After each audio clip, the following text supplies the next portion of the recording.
Part 1. The Past. The frantic cries echoed through the quiet night in the village of U Minh. "Fire! Fire! Quick! Put out the fire!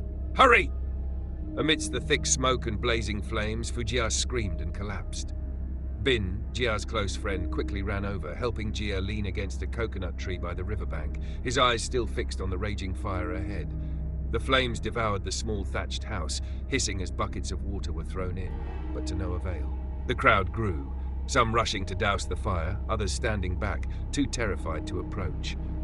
In that sea of flames, two figures were locked in a desperate struggle. An elderly man, about 65, dressed in an old brown robe, was Mr. Thu Hung, a man who had spent his life protecting this land with his spiritual practices. The man clutching him tightly was Thanh, with eyes glowing red with anger. Thanh held Mr. Thu firmly, while Mr. Thu, with his remaining strength, muttered incantations, holding a small iron nail in front of Thanh amid the escalating flames. The villagers poured water continuously, but the fire only grew fiercer, like a ravenous beast consuming everything in its path. Finally, Mr. Thu shouted with all his might, "Stop!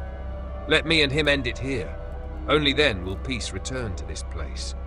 The villagers obeyed, halting their efforts and watching the burning house in fear. Suddenly, a pillar collapsed, engulfing both Mr. Thu and Thanh in a blaze. The screams within gradually faded into silence. The crowd fell into a hush, faces etched with fear, uncertain whether to mourn for Mr. Thu's sacrifice or dread the ominous future that lay ahead. Only Mrs. Hoa, Than's wife, stood crying in despair, her hand on her swollen belly, 8 months pregnant, torn between the sorrow of losing her husband and the fear for her unborn child. Her tears mingled with the villagers' collective grief. Everything began 23 years ago, when U Minh village was still a remote, wild land, filled with dense bushes and lurking wildlife. The area was flooded year-round, and people lived in stilt houses to avoid floods and the harshness of nature. The village had only about 10 households, who relied on each other, working the land during the day and shutting their doors early in the evening, fearful of the forest mosquitoes. People used oil lamps and burned dried flowers to repel the mosquitoes, living a life of hardship but tranquility.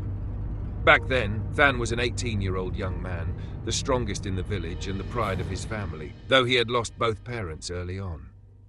Day after day, Thanh went to the fields, and at night he hunted fish to sell at the market. Despite his hard work and quiet demeanor, Thanh lived an isolated life, avoiding interactions with the villagers. Beneath his calm exterior, he harbored a restlessness and a withdrawn personality. Despite his strength, Thanh harbored intense feelings for Thu Trang, the most charming girl in the village, and the daughter of Mr. Thu Hung. However, his affection was tinged with obsession. He would often secretly watch her, even going so far as to peek into her room at night.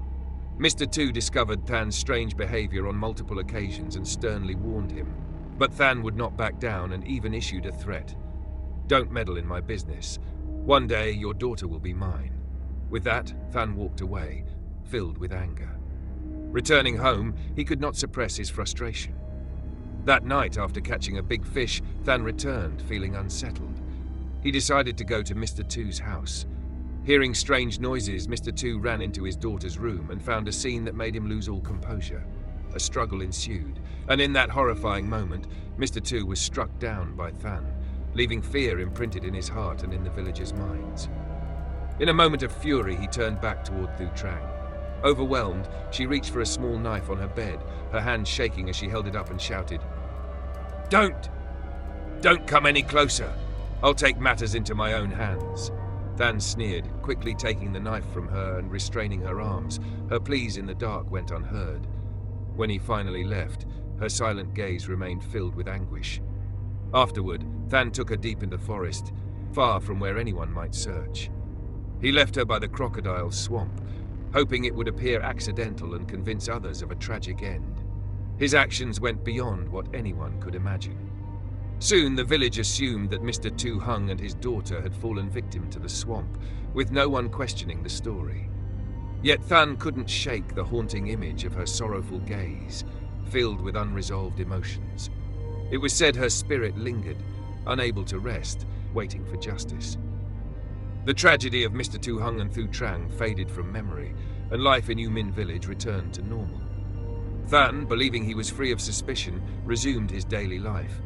But a lingering guilt began to manifest as an unease that deprived him of rest and left him feeling as though he was never truly alone. Though unaware of the truth, villagers started noticing Than's strange behavior. At night, he would mutter to himself, sometimes breaking items in his home, his eyes frantic as if haunted by shadows. His wife, Hoa, watched as he changed, becoming restless and anxious, often waking in the night, pale and tense. In the quiet hours, strange sounds would sometimes echo from the forest, eerie whispers that sent chills through the villages. The elders began sharing tales of Thu Trang's unsettled spirit, saying she waited for peace. To younger villagers, these were merely stories, but to those who had lived through that time, the fear was palpable. Than's dread grew over time. Whenever he went near the swamp, he felt as though someone was following him. He would hear faint footsteps in the reeds or feel the wind whispering his name. One night, he turned and shone his light into the shadows, finding nothing but sensing eyes watching him. Consumed by fear, Thanh withdrew from the villagers, isolating himself and turning to drink, hoping to numb his mind. But with every drink, memories of that night returned vividly, as though he was reliving those moments. One night, unable to bear the dread, he left his house and followed the path into the forest where he had last seen Thu Trang. Reaching the swamp, he stopped and gazed into the dark water. Suddenly, he thought he saw a face in the reflection, her eyes filled with sorrow looking back. He stumbled back in fear, feeling as though he could not escape. The next morning, villagers found Thanh by the swamp, muttering, his eyes wide with fear. From that day on, he grew weaker, becoming a shadow of himself, as though haunted by something unseen. Stories of Thu Trang's lingering spirit spread, casting a quiet fear over Thanh and the entire village of U Minh. With each passing day, Thanh became more deeply consumed by his fear. His nights were filled with restless dreams, where he would find himself face to face with Thu Trang, her long black hair and sorrowful gaze. She would slowly approach, and he would wake up in chills, drenched in cold sweat. He began to avoid everyone in the village, turning into a withdrawn and silent figure. People around him watched as he deteriorated, transforming from a strong young man into a worn-out, anxious soul, plagued by fears. The villagers didn't understand the cause, assuming that Thanh was either haunted or under a dark spell. Once, an elder saw him muttering to himself in the middle of the field at night, calling Thu Trang's name before suddenly screaming and vanishing into the darkness. Then came the terrifying night when, after a heavy drinking session, Thanh stumbled home in the dark. Near the riverbank by his house, he glimpsed a figure in the distance. In the faint light of an oil lamp, he recognized the silhouette of Thu Trang. Her deep, dark eyes stared quietly at him, her long hair falling over her slender shoulders. Thanh froze, his legs stiff with fear. She took slow steps toward him, and the wind seemed to carry whispered words around him. Trembling, he tried to scream but couldn't, his wide, red-rimmed eyes filled with panic. As she drew closer, just a few steps away, he stumbled backward, shouting, "No! No! You can't be here! You're gone!" Yet Thu Trang continued forward, her pale hands reaching out toward him. Thanh staggered back, stumbling as he ran toward his house, leaving her figure standing silently by the riverbank. That night, his terrified screams woke the entire village, though no one dared step outside.